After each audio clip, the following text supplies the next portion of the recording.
So you guys just finished wrapping up last week. Can you tell me what were those last few days like on set? And what were some of the emotions going through you guys' heads? The last day on set, well, the last week, let's start with the last week, the last episode. All of the emotions. Every day I read the script before I go to work. I get on the treadmill and just read the script, and it's just the way I kind of wake up and remind myself what I'm doing.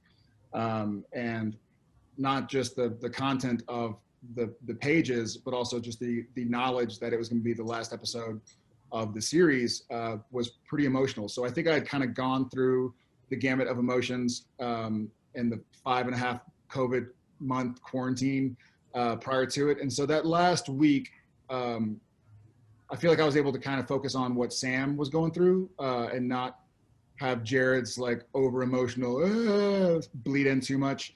And then the last day was certainly emotional, but I was sort of overwhelmed with happiness, like with kind of just a feeling of completion or of finality or something.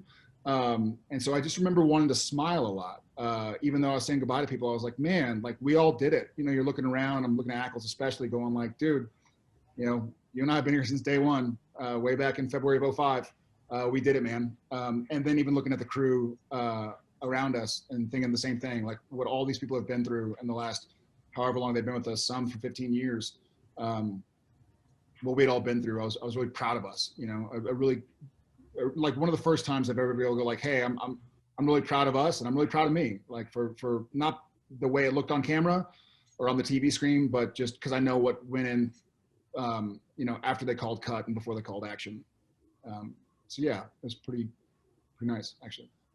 Yeah, I mean, I agree with Jared. I'd say that, you know, 15 years ago, he and I got onto a roller coaster together, and we didn't separate for 15 years. And so it was no different that final week of filming that he and I were going through the same emotions, feeling the same feels, you know, having those same moments. And it was a beautiful ride. It really was. And it was, you know, couldn't have asked for a better partner. So I know that you guys have mentioned that the ending for the brothers will be satisfying and peaceful to a degree without saying too much, of course. But for all your fans out there, how many tissues exactly should we have on hand prepared? All of them. All of them. You better start buying them now because tissues aren't easy to find in this COVID world. So Yeah, that's true. Yeah. Yeah. Just get a whole roll of toilet paper and keep it next to you. It's yeah. I don't feel like there are going to be many people that are able to watch the finale in real time. And that I just say, I think there's going to be a lot of pausing to wipe the tears out of their eyes and then catching back up. And then like, I can't see, it just feels like I'm underwater.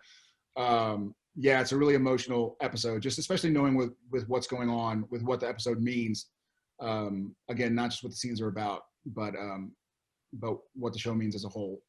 the camera operator, I'm going to totally throw him under the bus here. During one of the more emotional scenes, and this is a guy who has watched he and I on screen for 15 years. After one particular take, he actually had to take one of the lens wipes and soak up the tears that were in his eyepiece. All right, so you guys have been on this 15-year-long journey. Now, if you could go back in time and give yourselves advice as young men before the show started, what would that be? I guess I've thought about it. And kind of like, what advice do I want to give myself now that I wish somebody had told me, especially me? I think now, kind of going back to what you asked earlier about how I feel now, 8 days out from the last day of filming, to knowing how difficult it got sometimes. You know, anybody's life, no matter what you're doing as a profession or where you are in the world, in a span of 15 years, you're going to have some highs and you're going to have some lows, no matter what you do, no matter what you're going through.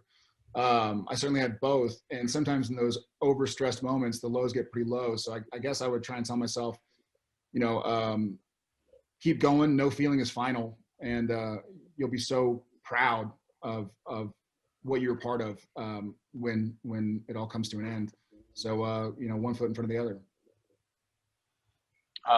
Yeah, there's probably a laundry list of things that I probably wish I could tell myself, you know, in a variety of topics, but as far as the show goes, I would probably just tell myself, look, I know you might think it's funny, but when the cocktail sausages come out in the scene, don't grab them and just start eating them, because then they're going to make Dean eat all the time for the next 15 years.